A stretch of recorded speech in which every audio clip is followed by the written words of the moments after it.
Okay, तो आज बात कर लेते हैं इन दोनों वर्ड्स के बारे में।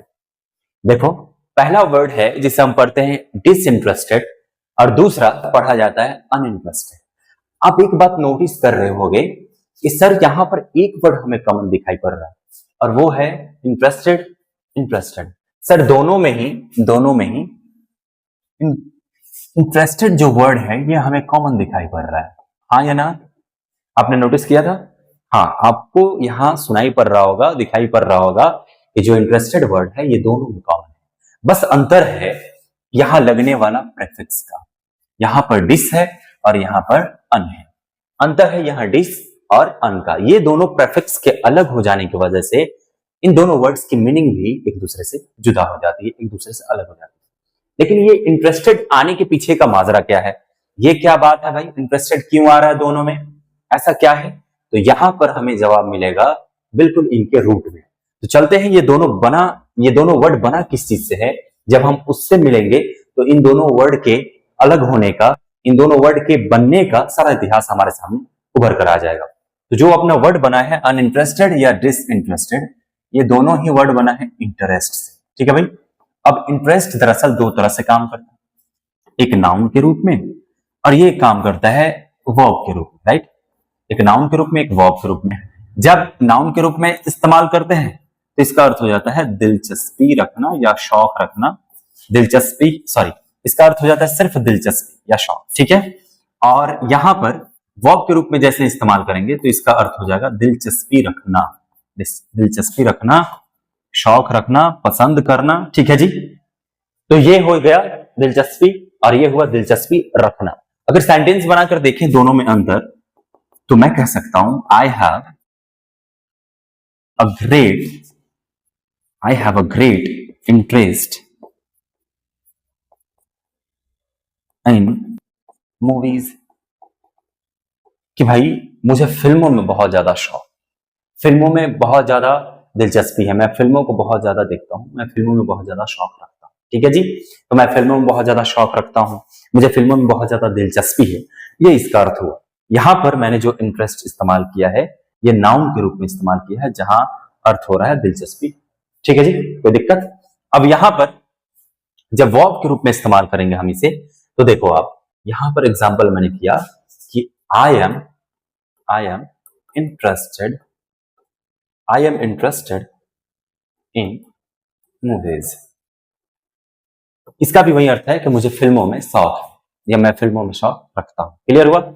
यहां पर मैं जो इंटरेस्ट को है एक वर्ब की तरह इस्तेमाल कर रहा हूं। क्लियर? ठीक है भाई। तो आपने पाया कि ये जो अपना इंटरेस्ट है, ये इंटरेस्ट एक नाउन की तरह भी काम कर रहा है, एक वर्ब की तरह भी काम कर रहा है।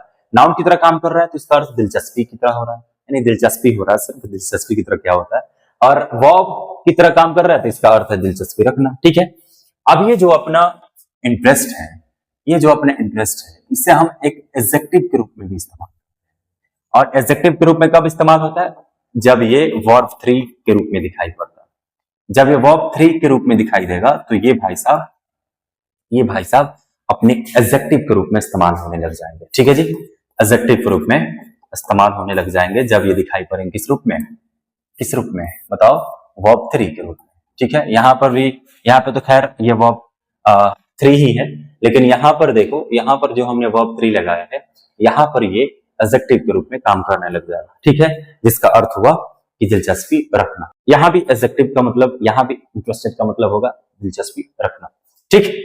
अब देखें, इसको जैसे ही आपने उल्टा कर दिया,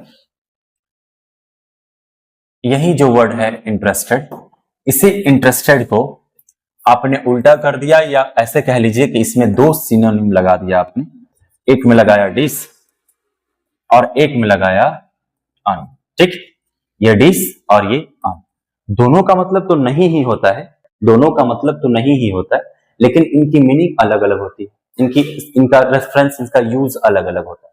अब देखो यहां पर जैसे ही हमने डिस के साथ इंटरेस्टेड लगा दिया, तब यहां इसकी मीनिंग हो गई अनबायस्ड। अनबायस्ड का मतलब होता है वो जो निष्पक्ष हो। इम्पार्शियल मतलब वो जो किसी के पक्ष में ना बोले बल्कि दोनों पक्ष से अलग हो, ऐसे को हम न्यूट्रल भी कह सकते हैं। ऐसा व्यक्ति जो न्यूट्रल हो उसको आप कह सकते हो डिसइंटरेस्टेड। ठीक है जी। हमारे हमारे जो जज होते हैं वो जज अक्सर कैसा फैसला सुनाते हैं? तो डिसइंटरेस्टेड। हमारे जो जज होते हैं वो डिसइंटरेस्टेड होकर फैसला सुनाते हैं। हमारे जज जो होते हैं वो न्यूट्रल होते हैं। ना पार्टी ए के पास ना पार्टी ए की तरफ उनका झुकाव होना चाहिए था, ना होता है, ना पार्टी बी के पास उनका झुकाव होता है। तो वहां पर उनके लिए हम जो शब्द का इस्तेमाल करेंगे वो डिसइंटरेस्टेड हो जाएगा। जैसे हम कह सकते हैं कि जज मस्ट बी डिसइंटरेस्टेड। कि एक जज को कैसा होना चाहिए? एक इंटरेस्टेड। अ जज मस्ट बी डिसइंटरेस्टेड। तो एक जज को कैसा होना चाहिए भाई साहब? इंपार्शियल होना चाहिए, निष्पक्ष होना चाहिए, किसी एक पक्ष में झुकाव नहीं होना चाहिए। दोनों पक्षों की बराबरी से वो साथ दे, दोनों पक्षों को सुने और जो फैसला हो वो दोनों पक्षों से मतलब किसी भी दबाव में, किसी भी झुकाव में ना हो, एकदम न्यूट्रल हो, जो सही हो, जो उचित हो, वो फैसला होना चाहिए। ठीक है जी। तो उसको हम कहते हैं डिसइंटरेस्टेड, राइट।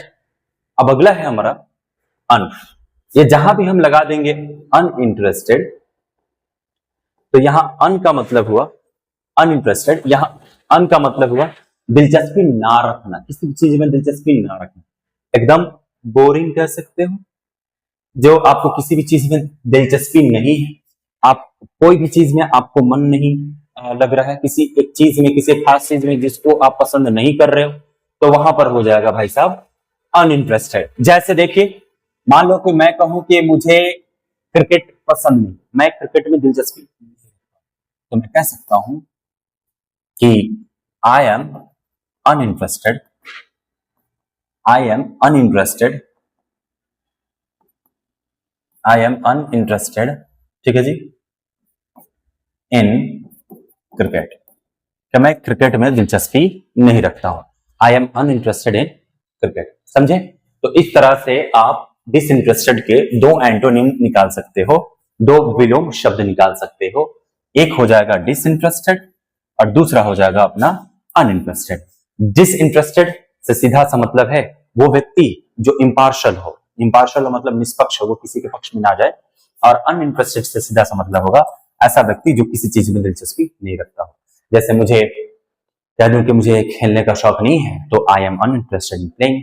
अगर मैं कह दूं कि भाई मुझे फिल्म देखने का शौक नहीं है, तो I am uninterested in watching movies. ठीक है जी। मैं कह दूं कि एक निष्पक्ष व्यक्ति ही पंचायत, एक निष्पक्ष व्यक्ति ही पंचायत का सदस्य बन सकता है, तो वहां पर आप कह सकते हो a disinterested person, a disinterested person can be a member of panchayat. ठीक है जी। इस तरह से डिसइंटरेस्टेड का मतलब हो गया, डिसइंटरेस्टेड का मतलब हो गया निष्पक्ष व्यक्ति। थंबनेल में भी वही बात मैंने दिखाने की कोशिश की है कि डिसइंटरेस्टेड का मतलब होता है वो व्यक्ति जो इंपार्शियल हो, न्यूट्रल हो या नॉट बायस्ड हो, यानी अनबायस्ड हो, किसी के पक्ष में ना। और यहाँ पर बोर्ड का मतलब होता है वो व्यक्ति जो मतलब किसी चीज में दिलचस्पी नहीं रख रहा हो, अब उब रहा है उस चीज से। या नॉट केयरिंग मतलब उस बारे में, उस टॉपिक के बारे में, उस विषय वस्तु के बारे में उसे कोई दिलचस्पी नहीं है। या लैकिंग इंटरेस्ट यानी उसको उस चीज के प्रति कोई आकर्षण नहीं है, तो वैसी चीज को हम कहेंगे अनइंटरेस्टेड। क्लियर है भाई? क्लियर, समझ गए? तो आज ये रखा हमने, फिर अगली वीडियो में अगले टॉपिक पर बात करेंगे। आज के लिए इतना ही।